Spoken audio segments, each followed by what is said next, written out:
साल 2020 में जो बुरी खबरों का सिलसिला शुरू हुआ है वो थमने का नाम नहीं ले रहा है और recently the news is Sanjay Dutt जिनके बारे में सुनकर मुझे लगता है कि पूरी दुनिया में जैसे एक लहर छा गई है, दुख की लहर।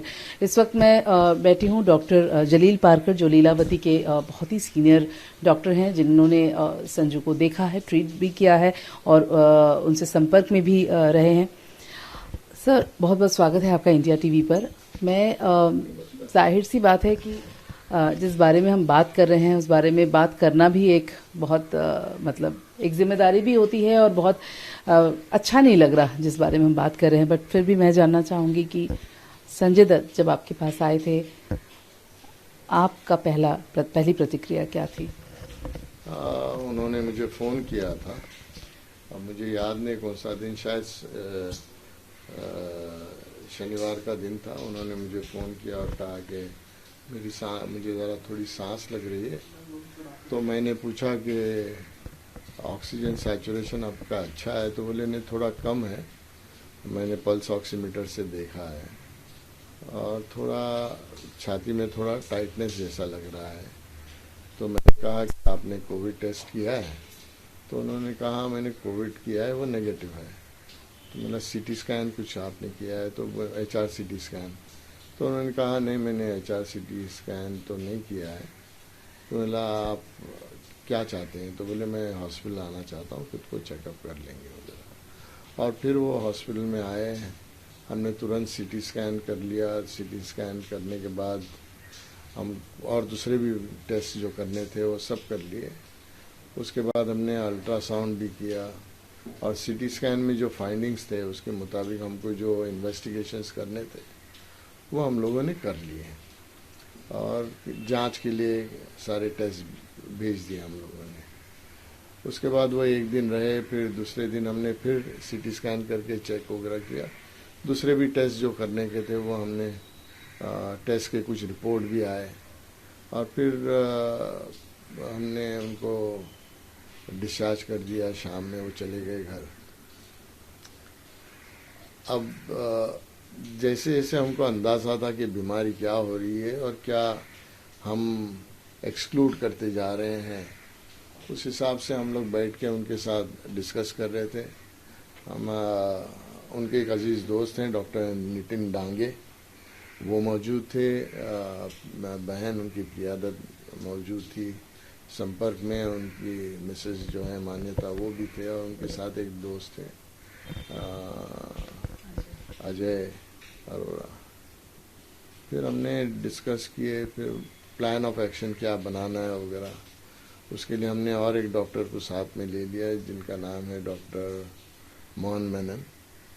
बैठ के उनको सारी चीज़ें समझाई वगैरह और वो सब सारी चीज़ें समझकर फिर वो उन्होंने कहा कि मैं मैं 1-2 दिन आराम करना चाहता हूँ और उसके बाद मैं निर्णय ले लूँगा कि मुझे आगे का क्या करना है।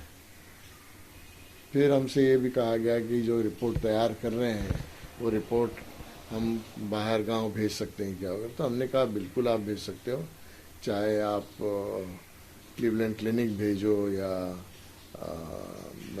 मेयो भेजो या जर्मनी भेजो या UK में आपको कहीं भेजना है, सिंगापुर भेजना है, जहाँ भी भेजना है। क्योंकि हमने प्रोटोकॉल्स तो उनको सब समझाए थे, दवाइयाँ जो थी वो भी सब समझाए थे। हमने कहा आपको स्लोन कैटरिंग में उनके जानने वाले हैं, क्योंकि उनके मदर का इलाज हुआ तो वो डॉक्टरों के साथ वो संपर्क में, जो उनके फैमिली दोस्त भी बन चुके हैं। और उसके बाद वो निर्णय लेने वाले थे और फिर कल वो वापस हॉस्पिटल में आए थे। अब उसको मैं इनकार भी नहीं कर सकता कि वो हॉस्पिटल नहीं आए थे, क्योंकि आए ज़रूर थे। आप लोगों ने सबने तस्वीरें हैं हर जगह। तो आप लोगों ने तस्वीरें ली हैं। तो मैंने उनसे बात की, बैठा। डॉक्टर डांगे भी थे, उनके अंडर एडमिट हुए थे कल वो। और फिर वापस वो कल 5 बजे अपने घर चले गए थे। तो इन दरमियान उन्होंने मुझसे कहा, रादर मैंने पूछा भी नहीं, बोला आप क्या प्लान ऑफ एक्शन कर रहे हो? तो पहले उनको 2-3 रोज तो थोड़ा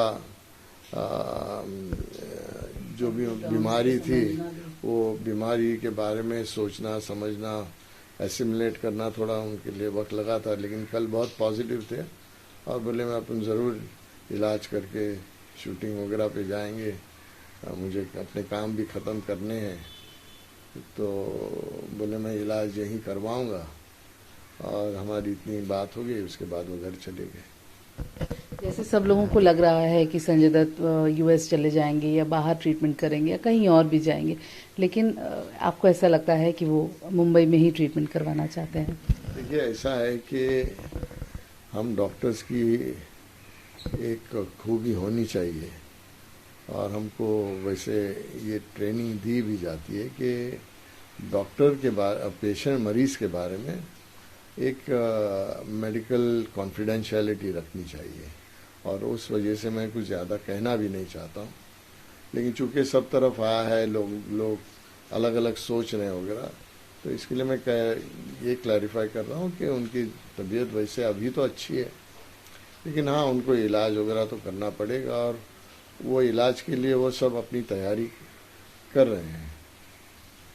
बहुत बहुत शुक्रिया आपका सर। और एक चीज़ और जानना चाहूँगी, सॉरी, जिस तरह की बीमारी की हम बात कर रहे हैं और जिस स्टेज की हम बात कर रहे हैं, क्या उसके बारे में आप कुछ बता सकते हैं कि क्या होता है इसमें, कितना दूर तक इंसान जा सकता है और क्या कुछ पॉसिबिलिटीज़ होती हैं? देखिए ये सब तो मैं कह नहीं पाऊँगा क्योंकि मैं नहीं चाहता कि चाहे वो संजय दत्त हो या कोई और मरीज भी हो कि उसके बारे में जब तक वो नहीं कुछ बताना चाहते, ये गलत होगा कि अगर हम बताएं तो मैं वो मेंटेन करना चाहता हूँ, मैं उसके बारे में डिटेल में डिस्कशन नहीं कर पाऊंगा, तो आप मेहरबानी करके मुझसे ये सवाल न पूछिए। बहुत बहुत शुक्रिया sir, thank you so much. At least आपने जितना क्लैरिटी दिया है, क्योंकि बहुत सारी बातें जो चल रही हैं, हमारा भी यही मोटिव होता है कि बहुत सारी बातें जहां होती है वहां एक जीरो डाउन करना बहुत जरूरी होता है, और इनसे बेहतर कौन हो सकता है जिनसे मैं एटलीस्ट ये पूछ पाऊं कि अब का क्या है सिचुएशन या क्या जो भी सवाल हमारे मन में है। कैमरामैन सागर के साथ जोईता मित्रा, सुवर्णा, इंडिया टीवी, मुंबई।